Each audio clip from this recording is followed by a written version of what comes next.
Voilà, donc bonjour à toutes et à tous pour ce webinaire parentalité numérique qu'on organise dans le cadre d'une animation qu'on fait à l'Orange Digital Center. Ce sont des formations qu'on donne sur l'accompagnement numérique en partenariat avec Orange. Et on donne aussi par ailleurs des, des cours, des cours sur les bases du numérique.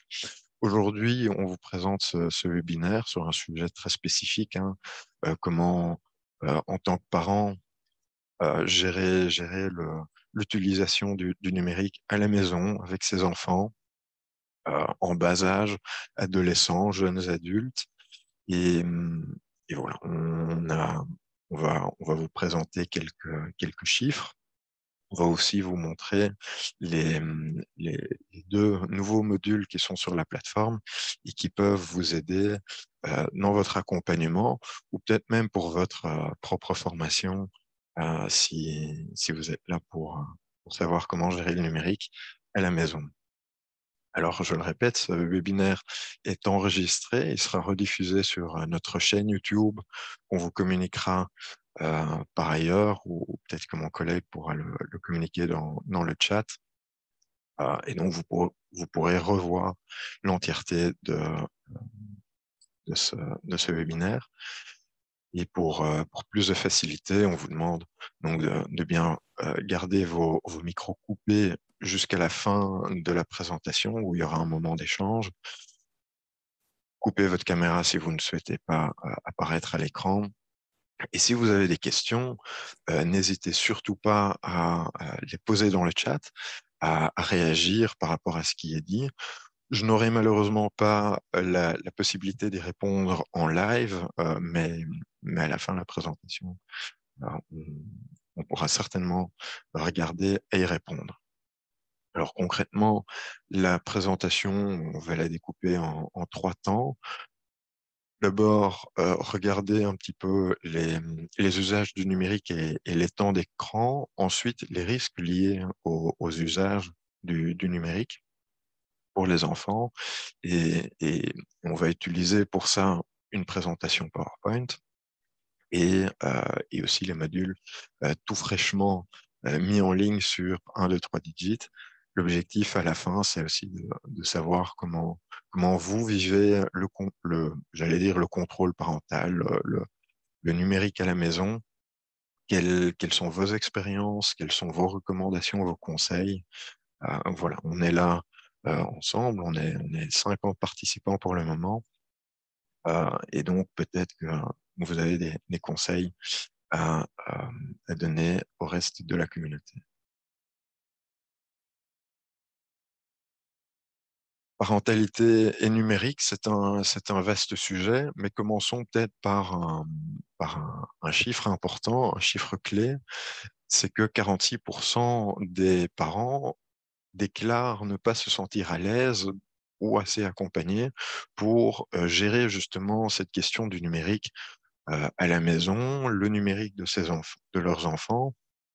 Euh, quelle chose, quelle chose est-ce que je peux interdire, je dois interdire, comment imposer le contrôle, est-ce que ça doit se discuter, quels outils existent, et 46%, c'est quand même un chiffre assez, assez important, et ça rend évidemment le sujet d'aujourd'hui d'autant plus pertinent. Et quand on continue de regarder les chiffres, quand on pose la question aux parents, quels sont les principaux risques liés à l'usage du numérique, et peut-être que vous reconnaîtrez certains risques que vous vivez vous-même. Un, c'est la dépendance. Hein, il y a quand même plus d'une personne sur deux, un parent sur deux, je dois dire, qui pense que la dépendance est un risque. Juste moins d'une personne, d'un parent sur deux pense que le cyberharcèlement est un risque. Et en troisième position, c'est le contact avec les inconnus. Ce sont des risques réels, donc il faut pas se leurrer. Si les parents sont inquiets par rapport à ça, c'est peut-être de leur propre expérience, c'est peut-être des échos qu'ils ont eus, ce qu'on voit, ce qu'on lit dans les médias. Par contre, je vais maintenant challenger ces risques qui sont la perception des parents par rapport à ce que perçoivent les enfants eux-mêmes.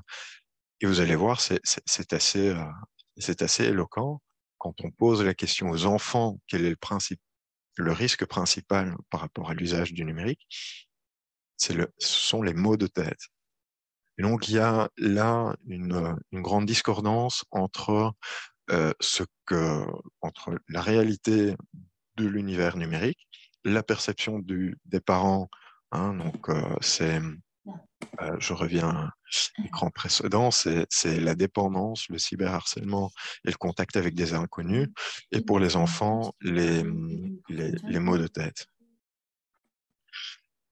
Euh, voilà. Donc, du fait qu'il y a un grand écart entre ce que perçoivent les parents comme risque et les enfants, il y a forcément une obligation, ou en tout cas un intérêt à évoquer justement les différents risques.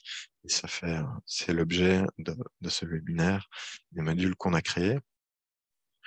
Alors, on a créé 2 modules sur 1, 2, 3 digits qu'on va parcourir ensemble. Je n'aurai pas l'occasion d'aller dans le détail du module, mais en tout cas vous mettre sur la piste et poser les bases pour un échange d'ici la fin du webinaire. Euh, on va regarder les chiffres clés sur les usages euh, pour bien comprendre qui utilise le numérique, à quel degré, autant les adultes que les enfants, puisque les adultes sont quand même ceux qui utilisent le plus le numérique, mais pas que. Ensuite, des cas concrets par rapport à l'usage. Ça, c'est pour le premier module. Et le deuxième, c'est vraiment par rapport au risque, le cyberharcèlement, le contrôle parental, quelle application utiliser, comment l'utiliser, sur quels appareils utiliser le contrôle parental. Voilà. Alors, je vais basculer d'écran pour vous montrer 1, 2, 3 digits.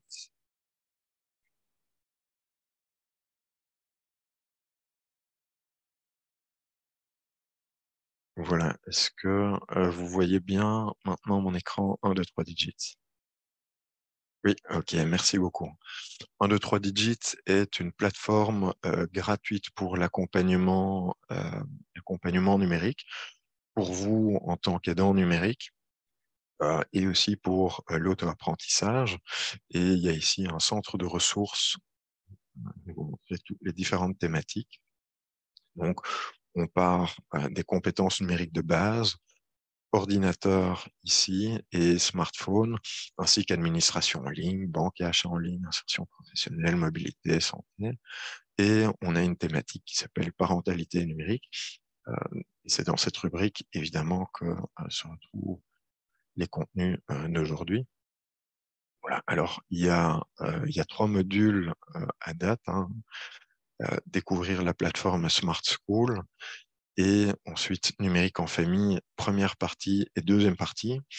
On l'a découpé en 2 parties pour que ce soit plus facile pour vous dans votre accompagnement, dans les formations, les cours que vous donnez. Vous puissiez bien séquencer les différents temps de formation. N'hésitez pas à utiliser les formations les unes après les autres ou à découper ça évidemment autrement. Ce que je vais vous présenter, ce sont les formations interactives. Il existe des trames d'animation, ça c'est pour vous en tant qu'aidant numérique. Et il existe aussi une fiche résumée que je vous montrerai aussi, qui elle est à distribuer aux participants de vos séances, de vos cours, ou pour vous-même si vous souhaitez avoir un petit récapitulatif de la formation. Alors, je me lance et j'ouvre les 2 formations.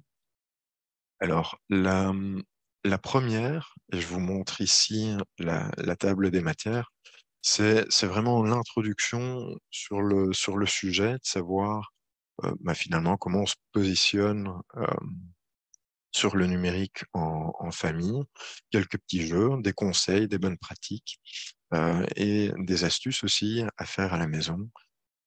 Vous verrez, il y a énormément de vidéos que je vous invite à regarder vous-même. On n'aura pas l'occasion de les regarder toutes. À les projeter et à les montrer à vos apprenants si vous utilisez ce support pendant un cours, parce que ces vidéos vont permettre d'initier des échanges. Je vais peut-être vous en euh, montrer une pour que justement vous voyez un petit peu l'intérêt de la vidéo. Alors, on commence. Alors ici, peut-être, il s'agit d'une formation interactive, hein, donc je me projette, je suis animateur ou formateur et je pose la question à mon groupe. Avez-vous déjà confisqué un ordinateur, un jeu vidéo ou un téléphone ou une tablette à un enfant? Et alors, si vous êtes parent, peut-être que oui, vous l'avez déjà fait, peut-être que non. On va imaginer que je l'ai déjà fait. Alors, forcément, ici, le système demande, donc il y a une petite croix, mais en fait, il n'y a pas de bonne ou mauvaise réponse. Ça aborde aussi tout de suite notre posture chez Utilitaire et 1, 2, 3 digits. On vous donne des outils, on vous donne des pistes pour l'accompagnement de vos enfants et pour le numérique en famille. Ça ne veut pas dire qu'il y a une bonne et une mauvaise solution. On vous donne des conseils, libres à vous évidemment de voir ce que vous souhaitez mettre en place dans votre propre famille. Voilà. Donc, confisquer le matériel n'est pas dans tous les cas une bonne solution, mais peut peut-être être la solution, voilà, de dernier recours s'il y a un usage excessif, même si on privilégie le dialogue et de poser un cadre, puisque c'est le cadre qui permet à tout le monde dans la famille, tant pour les parents que pour les enfants, ne pas l'oublier, de, de bien vivre ensemble. Alors, on est trop nombreux pour que je vous pose la question, mais quelques, je pourrais vous demander avec quelle phrase vous seriez d'accord. Les enfants et les adultes, tant chez les enfants que chez les adultes, les écrans font partie de notre quotidien. Deuxième, les jeunes passent beaucoup de temps sur les écrans, les adultes aussi, et il existe des risques pour la santé et la sécurité des enfants et adolescents sur l'usage excessif du numérique ou mal contrôlé si on ne les prévient pas. Donc voilà, peut-être que vous reconnaissez quelques énoncés euh, comme étant vrais. Je continue. En tout cas, ici, on présente quelques risques liés à la santé.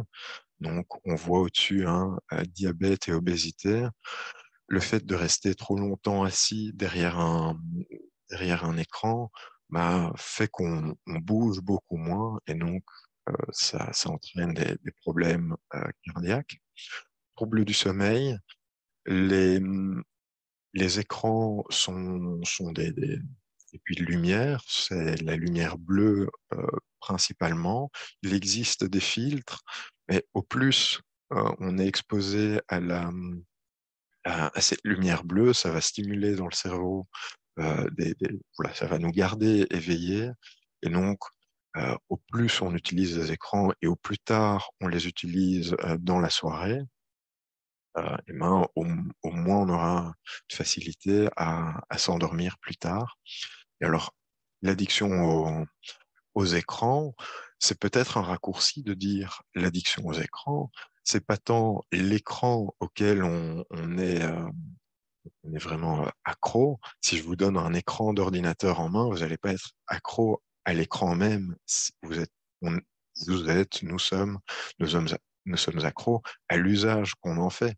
Un smartphone tout seul, je suis pas accro à l'appareil, je suis accro à l'application, aux jeux, aux réseaux sociaux. Et donc, c'est vraiment l'usage qui renforce l'addiction et pas l'appareil même.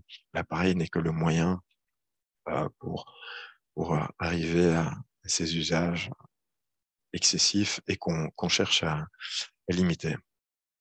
Alors ici, de nouveau, petite liste de ce qui pourrait, euh, euh, de quelques situations auxquelles vous pouvez peut-être personnellement déjà avoir été confronté, vos enfants ou vous.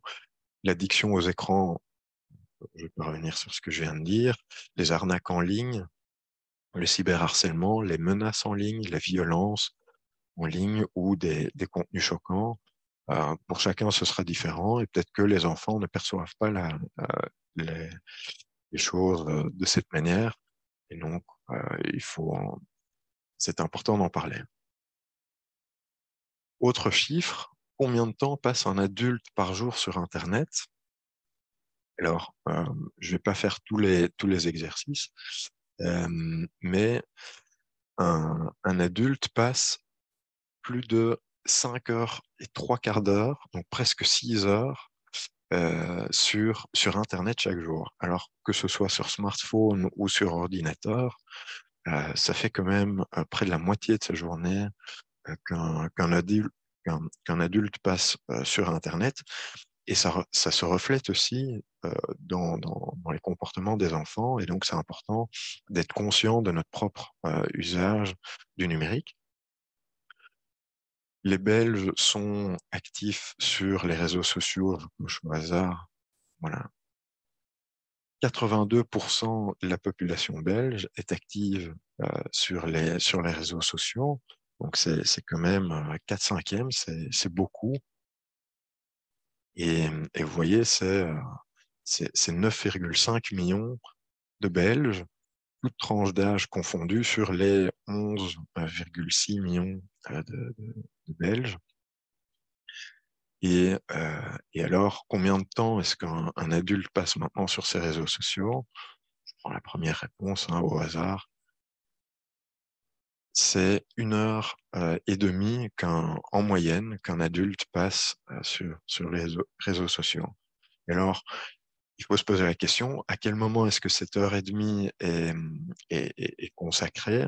Est-ce que c'est le matin? Est-ce que c'est à midi? Est-ce que c'est le soir? Est-ce que c'est pendant la journée?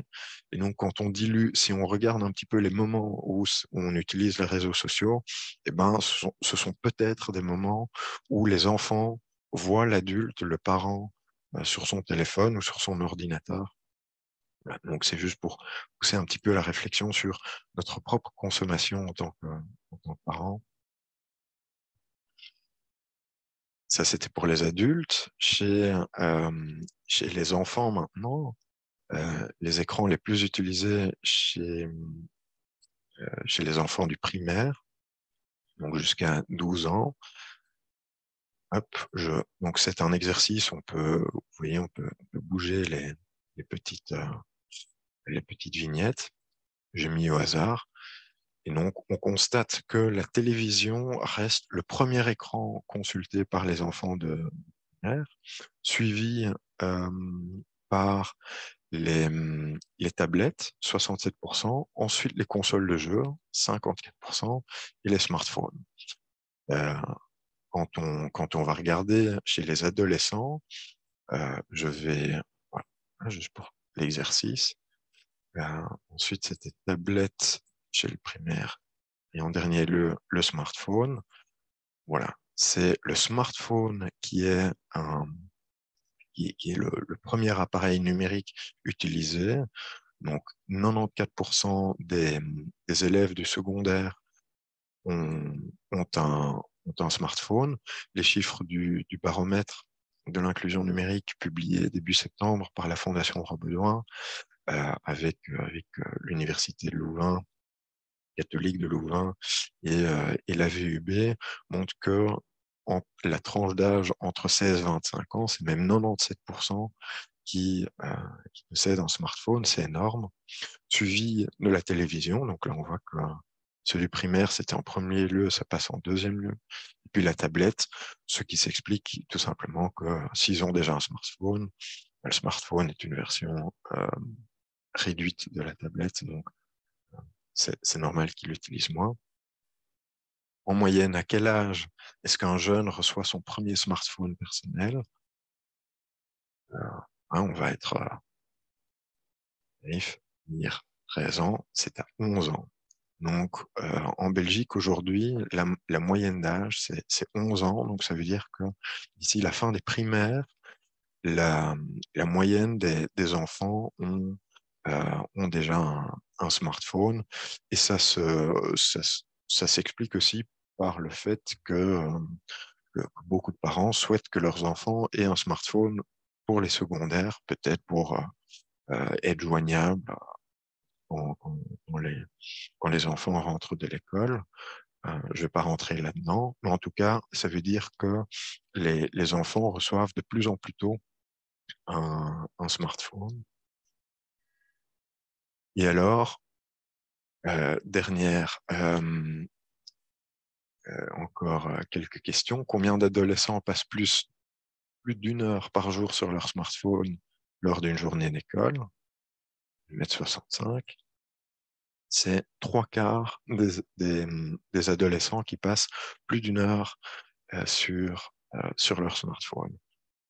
Ce qui, quand on pense quand on sait que les cours prennent quand même 8 heures de leur journée, avec temps de récréation et pause de midi, rajoutons à ça plus d'une heure d'utilisation du smartphone, ça fait quand même beaucoup.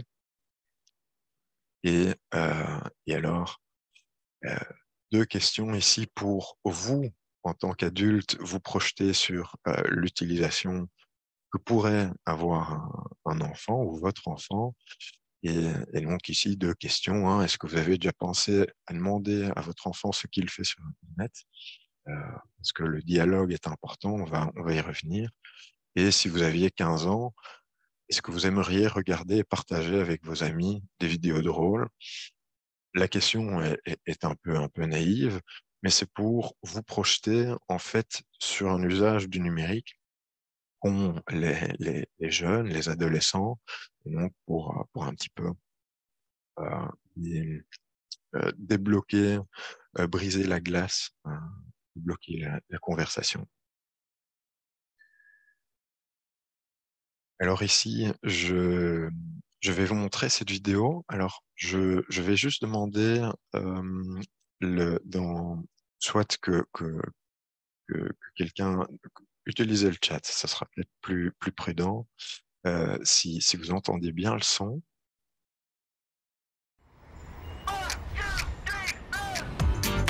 vous entendez le son? Ok, super.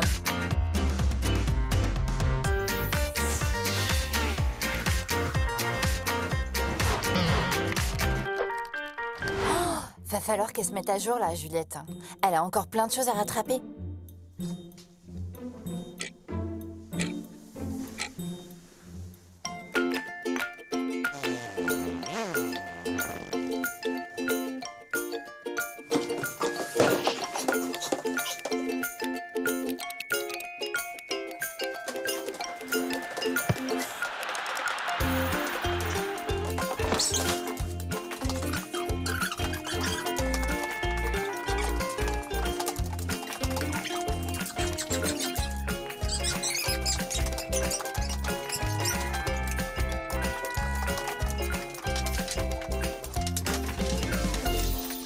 Moi j'adore mon petit rituel du matin. 5 minutes sur les réseaux sociaux et c'est bon, je suis à jour. Bon, on fait quoi aujourd'hui? C'est comme ça qu'on ne voit pas Juliette de la journée.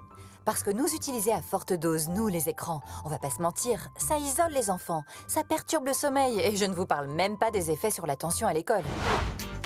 Allez, je peux très bien m'en passer.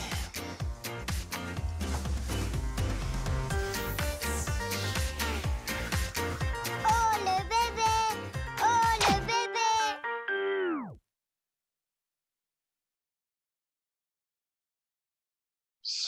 Je vais quitter le plein écran.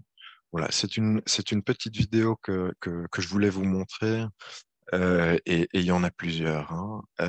Et donc, dans cette formation interactive, revenons au contexte d'utilisation de ce module 1, 2, 3 digits.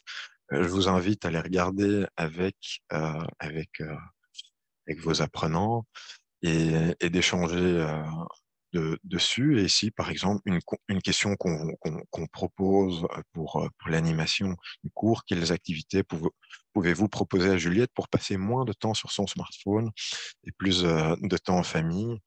Alors, j'ai vu l'autonomie de batterie comme commentaire. C'est le seul message que j'ai vu dans le chat. C'est vrai que si on passe comme ça toute la journée sur son téléphone, elle serait peut-être contrainte à devoir sortir du canapé. Voilà, en tout cas, ce sont des petites vidéos qui ouvrent la discussion sur l'usage du numérique. Il y en a plusieurs. Ici, la vidéo, ils veulent en famille créer faire un gâteau pour un concours et un concours en ligne. Et ce sera la plus belle photo du gâteau qui gagnera le concours. Et ça montre, par exemple, une alternative. On utilise le numérique en famille, un objectif. On le fait ensemble. Je ne vais pas vous montrer la vidéo, même si elle est très chouette et dynamique à regarder. La deuxième, c'est par rapport aux images choquantes qu'on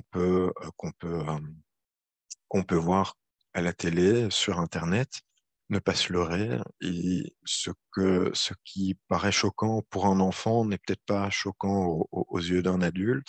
Il y a des choses qu'un enfant voit mais ne comprend pas et peut-être va répéter ou va sortir ça de son contexte.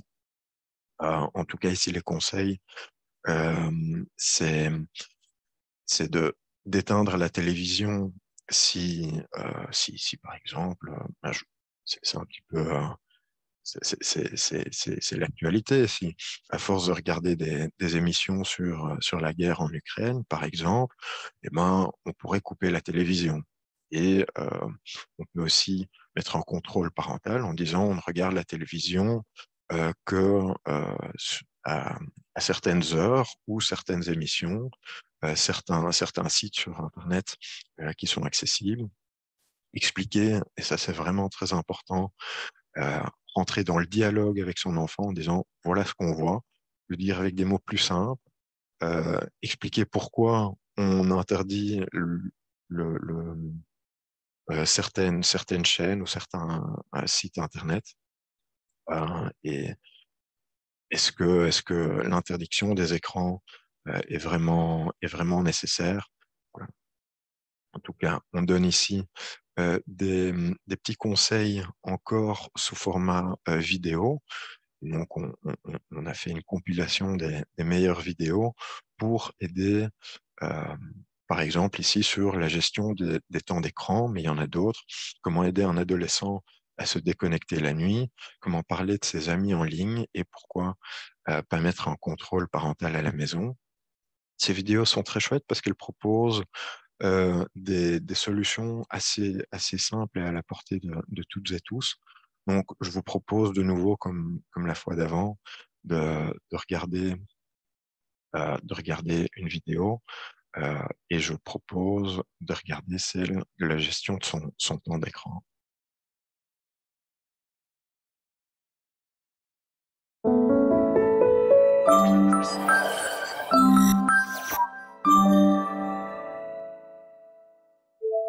Comment apprendre à mon enfant à gérer son temps d'écran? Mercredi après-midi, les devoirs sont terminés et il pleut des cordes. La question fatidique arrive. Papa, je peux faire de la tablette? J'ai pas vraiment de raison de lui dire non, mais pas non plus envie qu'elle passe sa journée sur les écrans.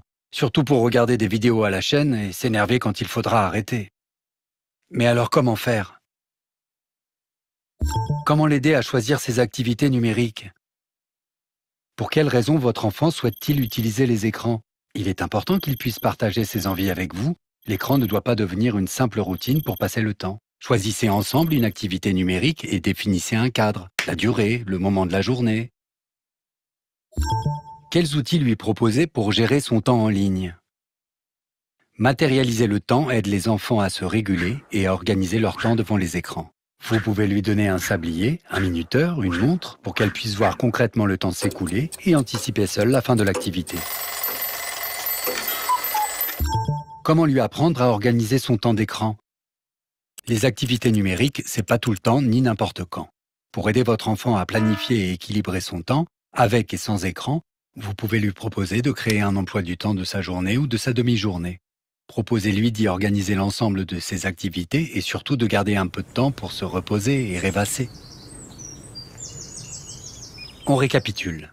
Pour apprendre à gérer son temps, on choisit ensemble les activités numériques, on utilise des outils pour visualiser le temps, on organise les temps d'écran.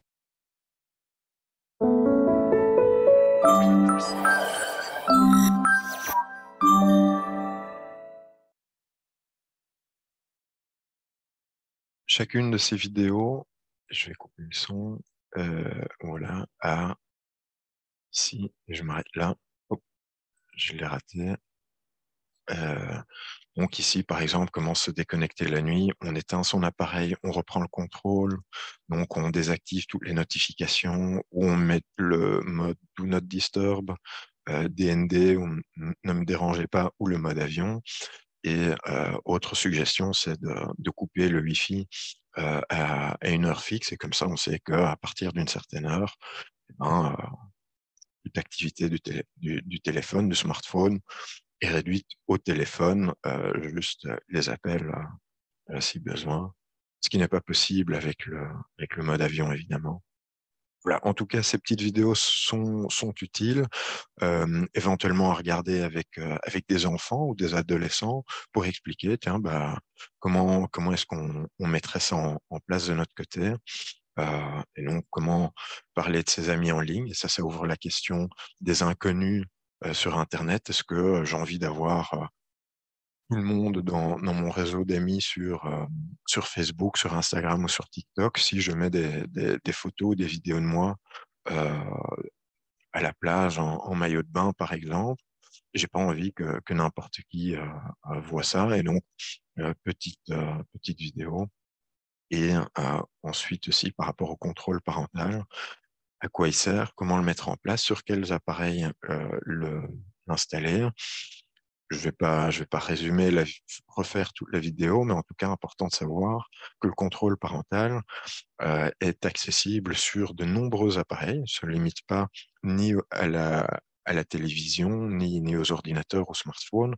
Les jeux vidéo, les consoles vidéo proposent aujourd'hui aussi des contrôles parentaux. Il existe des applications à installer. Voilà. Donc, je vous invite à aller consulter ça pour aller plus loin. Encore quelques astuces, hein, le contrôle parental. Certains fournisseurs télécoms proposent aussi des applications pour bloquer certains contenus sur Apple et Android. Windows aussi, il existe des applications pour contrôler l'usage du numérique des enfants. Une application gratuite, Faminum, et il existe des applications payantes. Attention que toutes les applications ne proposent pas les mêmes services, et donc selon ce que vous cherchez, vous aurez peut-être une préférence pour une application ou l'autre. Dernier conseil, donc garder des temps d'activité en dehors des écrans. Et donc, si vous avez des moments d'écran, essayez d'en avoir ensemble, regardez un film ensemble, faites des jeux ensemble, prévenir les usages excessifs et compulsifs, voilà, pour pouvoir intervenir à temps. Donner l'exemple, je l'ai déjà dit en tant qu'adulte, les enfants imitent énormément ce que font les adultes.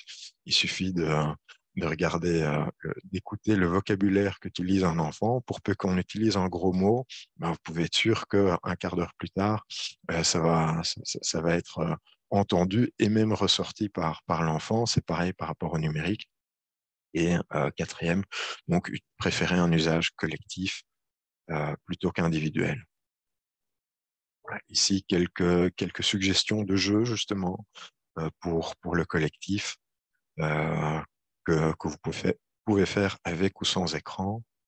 Euh, J'avance un petit peu plus vite pour vous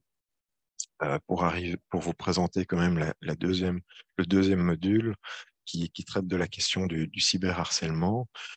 Le site des parents connectés est vraiment très intéressant. Il y a plusieurs articles, il y a plusieurs vidéos que je vous invite aussi à aller consulter, qui permettent de comprendre ce qu'est le contrôle parental et comment gérer en fait la famille connectée en tant que parents et ensemble à la maison.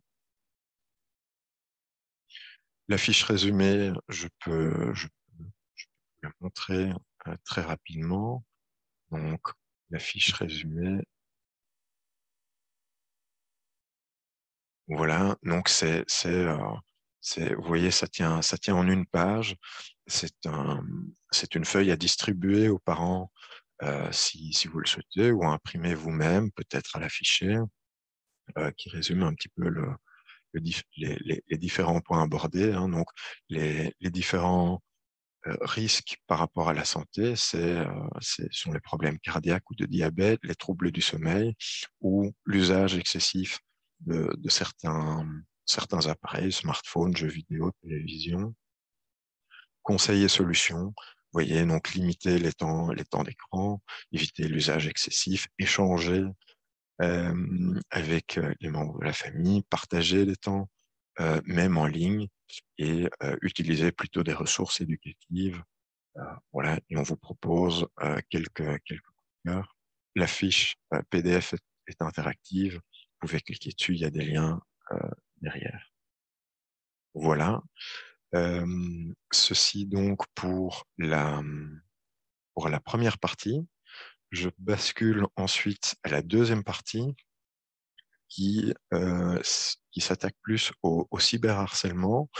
Le principe est toujours le même. Hein. Donc, c'est une formation interactive avec des petits quiz, des petites questions, je vais vous le montrer tout de suite, et qui permettent en fait de briser la glace sur certains sujets. Donc, quels sont les différents risques? C'est le cyberharcèlement, ce sont des contenus choquants, et ce sont les rencontres non voulues avec usurpation d'identité, donc des personnes qui se font passer pour des personnes qu'elles ne sont pas hein, sur Internet. Ici, c'est un petit exercice à faire ensemble. Donc, il faut trier la carte. Donc ici, vérifier l'historique de navigation.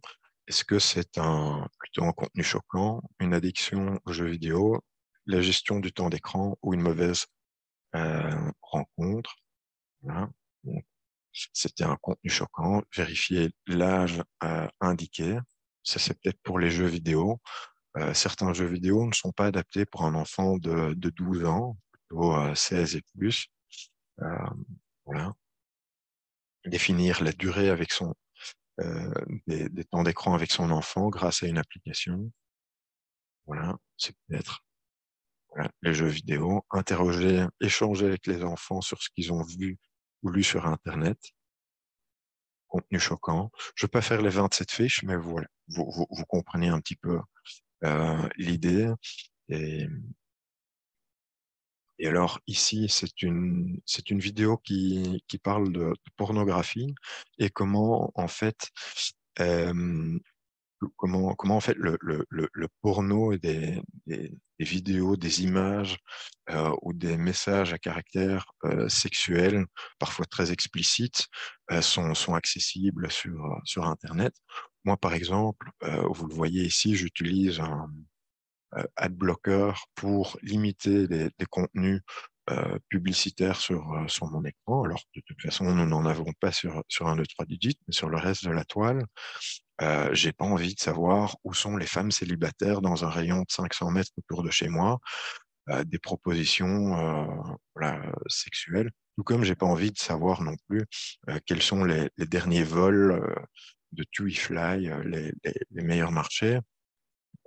Mais on est donc, en tout cas, exposé à des contenus non désirables et parfois très explicites.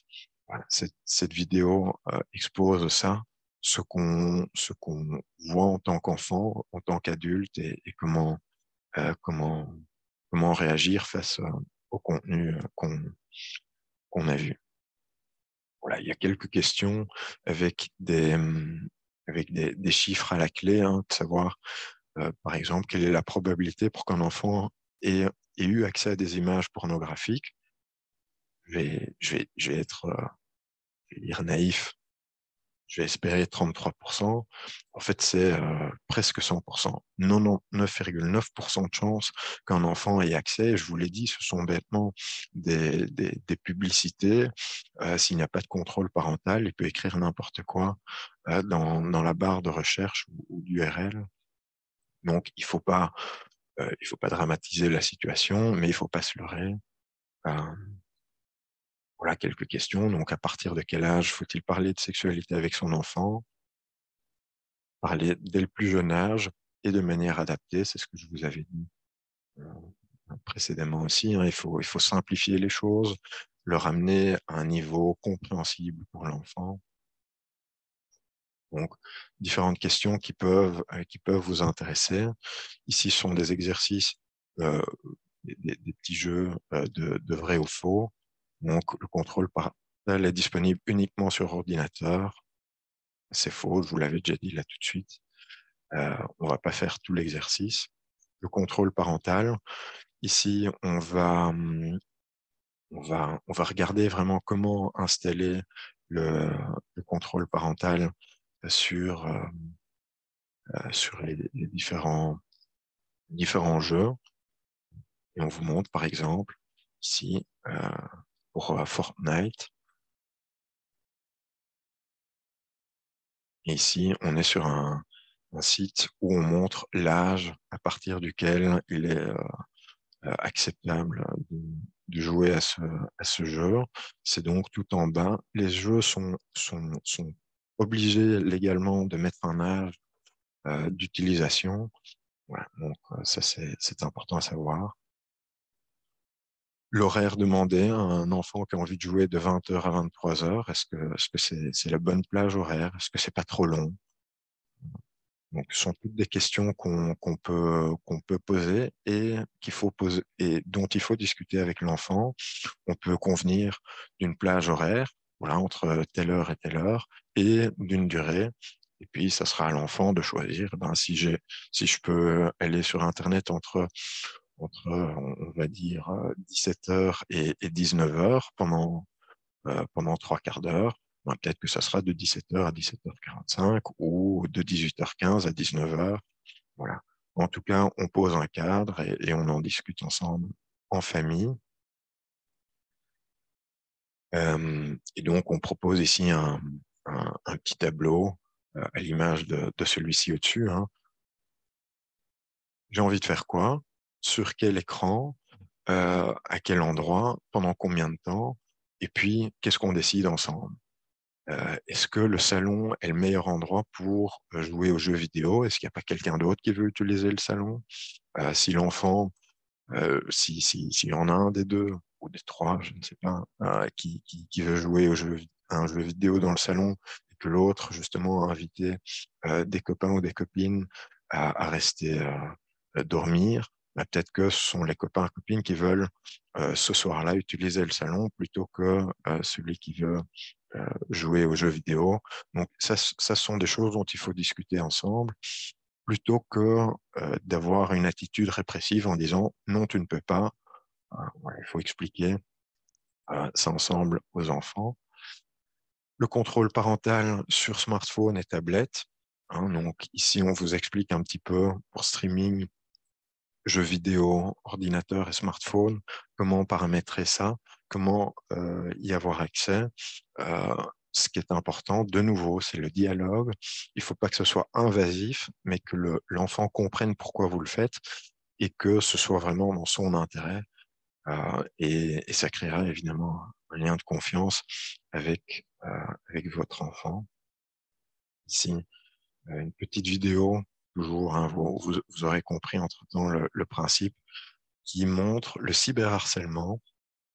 Et cette vidéo est assez poignante. Je vais pas vous dire comment je me suis senti, mais en tout cas, elle vise à véhiculer le sentiment de cyberharcèlement chez des jeunes. Et donc, ce sont toutes les émotions qu'on peut avoir quand on est soi-même victime de cyberharcèlement. Alors, je vais, je vais avancer à la troisième question.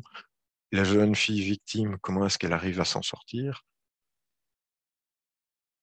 C'est souvent une autre personne qui l'aide à s'en sortir.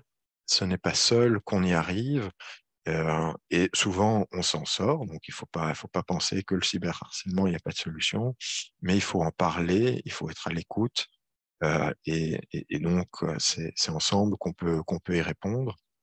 On propose ici une liste pour reconnaître ce qu'est la cyberviolence, donc des propos diffamatoires, la divulgation d'informations, d'images personnelles sans consentement, l'intimidation, des insultes, moqueries, et l'usurpation d'identité, piratage de compte, voilà, se faire passer pour quelqu'un d'autre pour obtenir peut-être des informations à caractère privé. Et alors, on donne aussi ici les différents outils mis en place pour justement répondre au cyberharcèlement. Il y a des numéros gratuits, accessibles 24 heures sur 24, ou pas, hein. Le 103 est gratuit, mais ouvert de 10 heures du matin à minuit. Child Focus, c'est gratuit et 24 heures sur 24. Il y a des chats en ligne aussi qui existent. Et donc, pour peu que vous ou votre enfant êtes victime de cyberharcèlement, si vous avez des questions par rapport à ça, il existe donc des services qui sont là pour vous répondre et vous accompagner aussi dans les différentes démarches. Ici, ce que dit la loi, le nombre d'années ou de mois d'emprisonnement et les amendes. Je ne vais pas vous refaire tout le cadre juridique, un petit exercice pour savoir ce qui est OK ou pas. Est-ce que je peux dire à toute la classe que Justine est forte au badminton, oui ou non? Voilà, ça je peux dire, mais je peux pas lui dire pourquoi tu es habillé comme ça, on dirait un petit point. Donc ça, c'est pas OK. Voilà. Encore, et je terminerai là-dessus. Comment mettre fin à une situation de cyberharcèlement? Soit, si on est harceleur et qu'on ne s'en rend pas nécessairement compte, un harceleur, en tout cas chez les enfants, ne se rendent pas compte du mal qu'ils font, c'est expliquer qu'il faut se mettre à la place de la victime. En tant que témoin, ce que je peux faire, en parler à un adulte, appeler le 116 et puis 3 fois 0 de Child Focus ou le 103, soutenir la victime, ou en tant que victime, de nouveau, le même numéro d'appel, porter plainte, bloquer les auteurs. Donc, quelques astuces pour contrer le cyberharcèlement. Il existe plein d'autres ressources qu'on vous a compilées ici. Si vous en connaissez d'autres, je serais intéressé de les lire dans le chat. Et voilà, de nouveau, la fiche résumée que je peux vous montrer pour la partie 2. Hop. Ça, c'est partie 1 et la partie 2. Donc, prévenir les risques. Vous voyez, ça tient en une page. Le contrôle parental est disponible sur tous les écrans jusqu'à 18 ans. Repérer les signes et comment mettre fin à une situation de cyberharcèlement en tant que harceleur, témoin ou soi-même en tant que victime.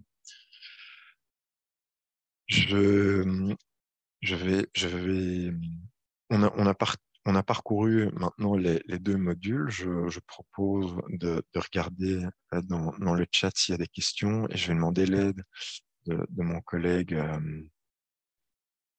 Mincho, s'il y en a qui n'ont pas encore été répondus, parce que je vois qu'il y a eu beaucoup d'échanges.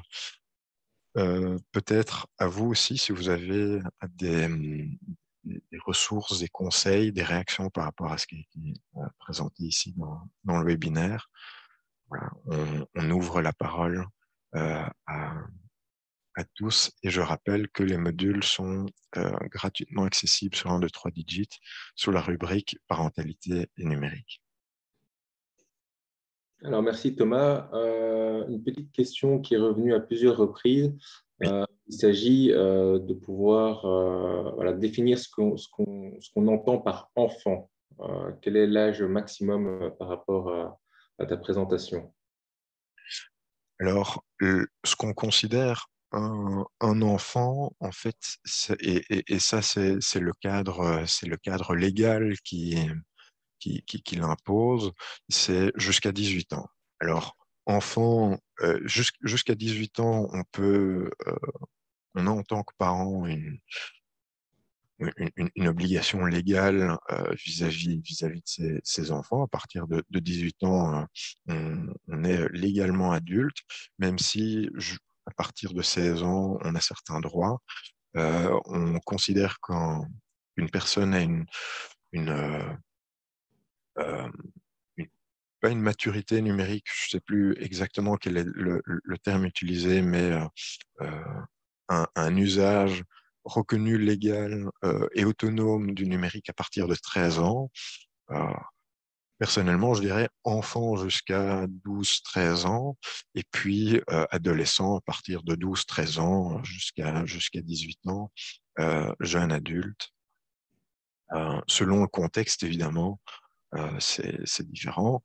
Un enfant n'est pas un autre. Il y en a qui sont euh, plus matures plus rapidement. Voilà. Mais en tout cas, il y a un cadre légal qui fixe bien qu'on a, en tant que parent, jusqu'à 18 ans. Et sinon, selon la situation, le type d'harcèlement, à 16 ans, c'est pas pareil qu'à 10 ans. Voilà.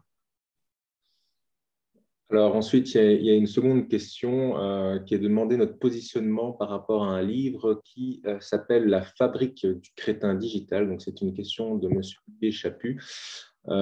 Et il précise que ce livre a une caractéristique, c'est de faire la distinction entre l'usage des écrans pour des raisons pédagogiques, professionnelles ou récréatives.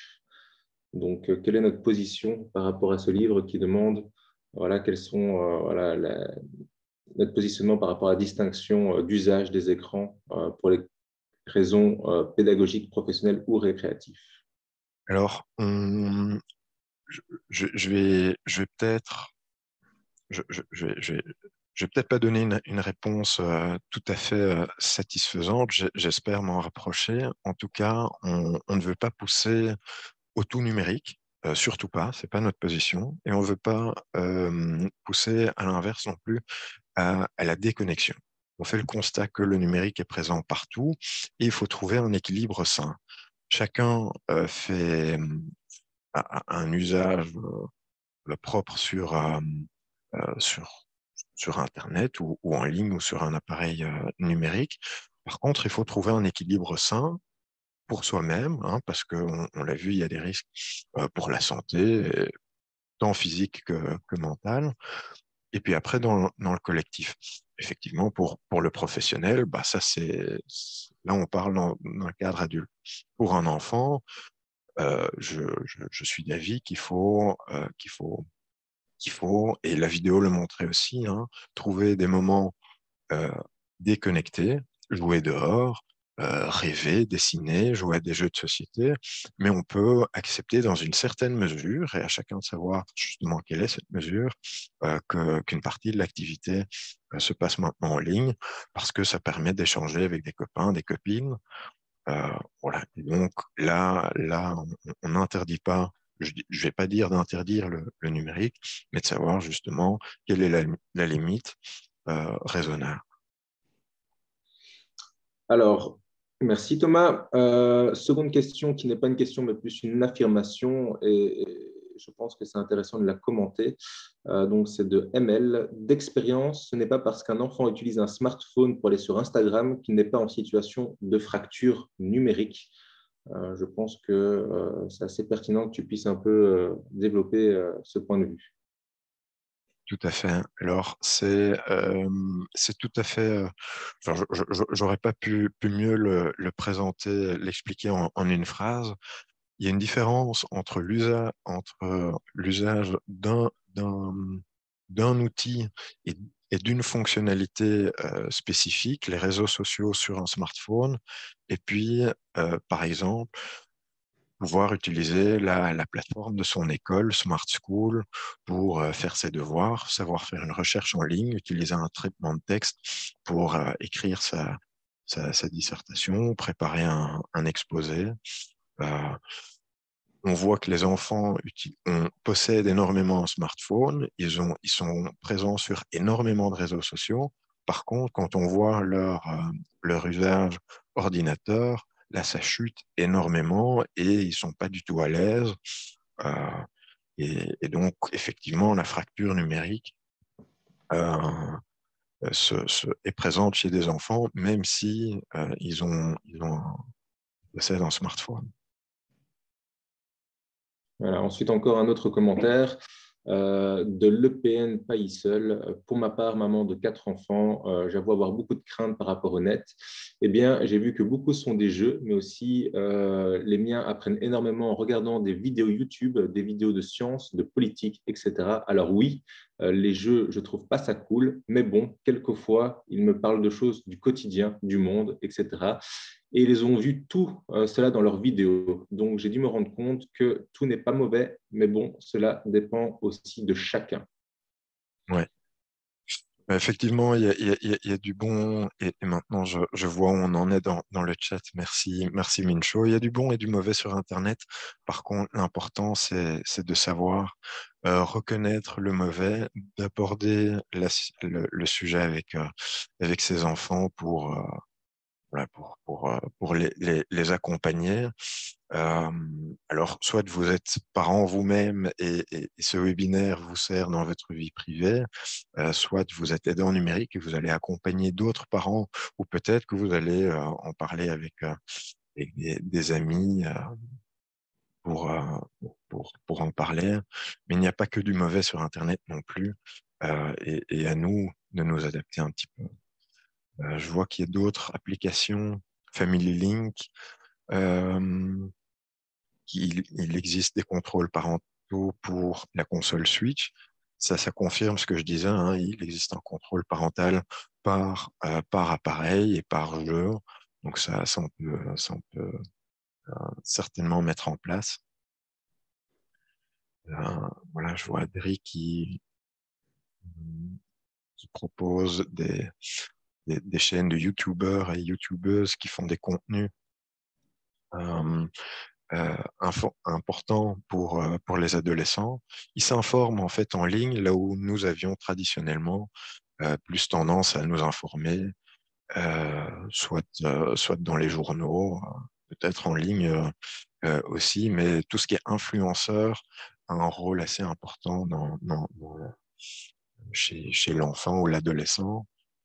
Par contre, on peut discuter, tiens, quel influenceur suivre, euh, et poser la question à votre enfant, qui est-ce que vous suivez? Je serais intéressé de regarder la dernière vidéo qu'un tel a fait et qu'est-ce que tu as aimé là-dedans et échanger. Et comme ça, vous rapprochez de votre enfant, vous montrez de l'intérêt pour ce que lui vit, et comme ça, vous pouvez aussi ouvrir le débat sur, tiens, j'avais jamais pensé qu'on pouvait présenter les choses de telle ou telle manière. Comme ça, voilà, vous comprenez mieux l'usage du numérique. Alors, au niveau du chat, je vois qu'il y a un petit débat entre différentes personnes, Adrien et Sandrine, pour les citer, sur la question de la différence entre réseaux sociaux, canal de dialogue, etc., qu'on peut retrouver dans éventuellement différents jeux. Je ne sais pas si tu sais commenter ce petit débat, Thomas. C'est euh, Ça, voilà, la nuance entre les messages privés, canaux de dialogue, réseaux ouais. sociaux, etc., etc. Alors, il faut la, la limite devient de plus en plus euh, ténue parce qu'on peut, par exemple, avoir un groupe WhatsApp avec 50 personnes et du coup, c'est une messagerie au départ privée qui devient un groupe. Il existe aussi Telegram qui sont des canaux de diffusion. Les réseaux sociaux, je vais dire traditionnels, Facebook, Instagram, Twitter, on publie quelque chose à la vue de tout le monde, moyennant les paramétrages, évidemment. C'est pas parce qu'on dit quelque chose euh, en privé que ça n'est pas punissable. Quelque chose qui se dit dans un groupe, euh, par exemple, chose de diffamatoire, de méchant, de violent, est tout aussi répressible, même dans un groupe privé, que si je le criais par ma fenêtre. Euh, Par contre, voilà, ce sont des discussions sociales et sociétales très difficiles hein, de savoir comment réguler ça. Je vais pas rentrer, je vais pas ouvrir ce débat, mais maintenant, ce qui se passe sur Twitter et la fameuse liberté d'expression, le, voilà, est-ce qu'on doit supprimer certains comptes? Est-ce qu'on doit autoriser tout le monde? Est-ce que tout le monde peut dire tout et n'importe quoi sous l'égide de liberté d'expression? Ça montre que ce sont des sujets épineux. euh, et personnellement, je suis en faveur plutôt d'une certaine modération euh, pour que tout le monde puisse avoir un usage du numérique, tant dans les groupes privés que sur les réseaux sociaux publics ou semi-privés, semi-publics, pour qu'on respecte au minimum l'intégrité de tout un chacun. Voilà, peut-être terminer par une dernière question, je vois que le temps passe, qui est assez intéressante. Y a-t-il un âge minimum pour commencer à proscrire l'écran pour les enfants? Par exemple, 3, 6, 8 ans. C'est c'est une très bonne question et je dirais les écrans le plus tard possible. C'est les médecins ne sont pas encore tous d'accord sur la question parce on n'a pas encore vu à long terme ce que fait l'exposition aux écrans dès un très jeune âge sur l'évolution cognitive, moteur peut-être d'une personne. Par contre, on, la nature ne propose pas des écrans quand vous vous promenez dans les bois. Donc, euh, repoussez autant que vous pouvez, mais sans forcément l'interdire de manière virulente, mais repousser le moment le plus tard possible d'utiliser les écrans, surtout chez les enfants en bas âge, même si peut-être que à la crèche il y a ou en maternelle il y a une télévision où ils montrent des petites vidéos qui peuvent être très ludiques, qui peuvent être pédagogiques. Euh, voilà, réfléchissez, discutez-en avec votre enfant. À partir de quel âge est-ce qu'il faut avoir un smartphone? Est-ce que c'est 10 ans, 12 ans, 14 ans, 16 ans? Même si tout le reste de la classe en a un, euh, je serais personnellement favorable de repousser ça le plus tard possible, mais sans le priver, l'enfant de, voilà, d'un univers qui pourrait être bénéfique à certains niveaux, parce que j'ai vu dans le chat, effectivement, il y a du bon à prendre aussi. Voilà, je pense que nous avons fait le tour des questions. Effectivement, alors je profite de l'occasion pour vous remercier toutes et tous pour votre participation. N'hésitez pas à reparcourir à votre aise les modules donc sur 1, 2, 3 digits. Il y a la première partie, la deuxième partie, ça s'appelle le numérique en famille. J'espère que la présentation vous a été utile, que les modules vous seront utiles, soit personnellement, soit dans votre accompagnement. Si vous avez des questions, des remarques, ou vous avez envie de continuer ces échanges, n'hésitez pas à nous envoyer un mail à contact@123digit.be et on se fera évidemment un plaisir d'y répondre. Et on se dit à bientôt sur 1, 2, 3 digits ou lors de nos prochains webinaires.